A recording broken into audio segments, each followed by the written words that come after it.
Une délégation de la société Eni Congo, conduite par son président-directeur général, a échangé ce mardi 2 août 2022 avec le président de la République, Denis Sassou Nguesso. Claudio Descalzi et sa suite ont saisi cette opportunité pour faire part au chef de l'État des perspectives de cette société en République du Congo. Une coopération très dynamique, active. On est en train de relancer beaucoup de dossiers. Notamment, on a parlé de la partie de l'exportation du gaz. Donc, on avait signé un projet pour l'exportation du gaz, donc on a fait le point.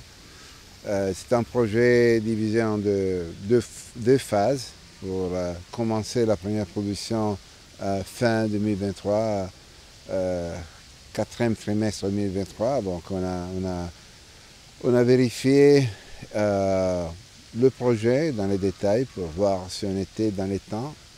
Et donc, tout est en ligne avec les prévisions. Et après, on a regardé aussi la deuxième phase jusqu'en 2025, qui va donner la possibilité au Congo d'exporter presque 4,5 milliards de mètres cubes de gaz.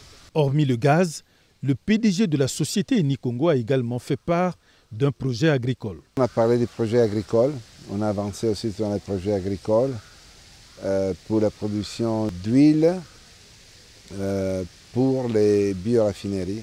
Ce projet a déjà démarré.